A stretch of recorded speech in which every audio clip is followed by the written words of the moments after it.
da tere kwara du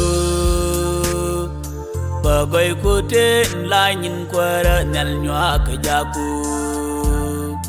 an cha jaw du ling kwara shan bi madjan nyam pamdu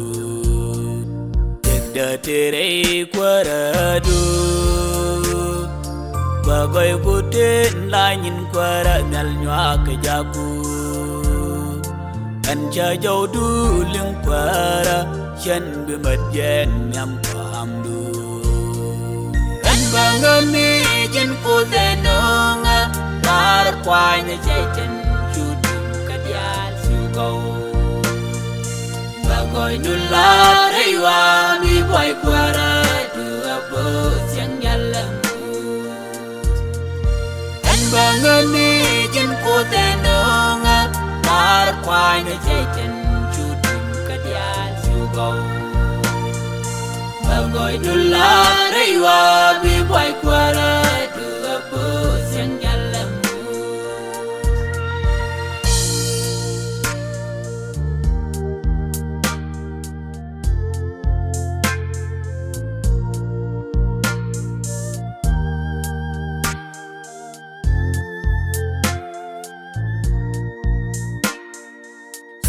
the goy kudalwang ke oi si bom wan tara tiam ka bom du bi jate me wal tim majan min la siang ni merka sileb the goy kudalwang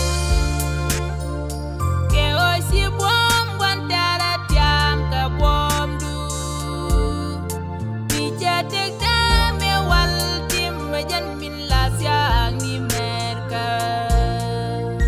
bangani jen ko denonga lar kwanya chaichen kadyal sugo bagoy nulla reiwa mi boy kwara du abo siang yalam bangani jen ko denonga lar kwanya chaichen chudu kadyal sugo bagoy nulla reiwa boy kwara du abo siang yalam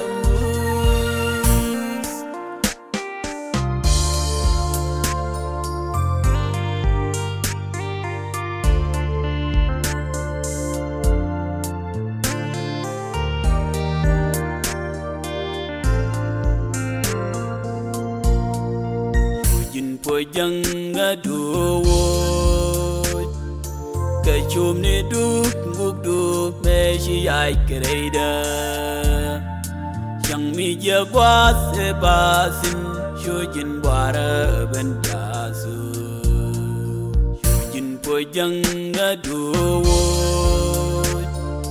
ka chum ne duk nguk du me shi ai kreida yang mi je gwa se basin shujin wara ben tasu bangani jen ko denonga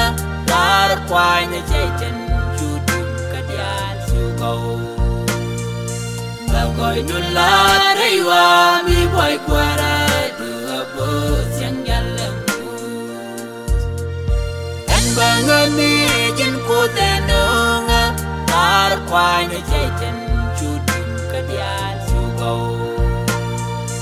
bagoy nulla reiwa mi boy kwara du abo siang yalam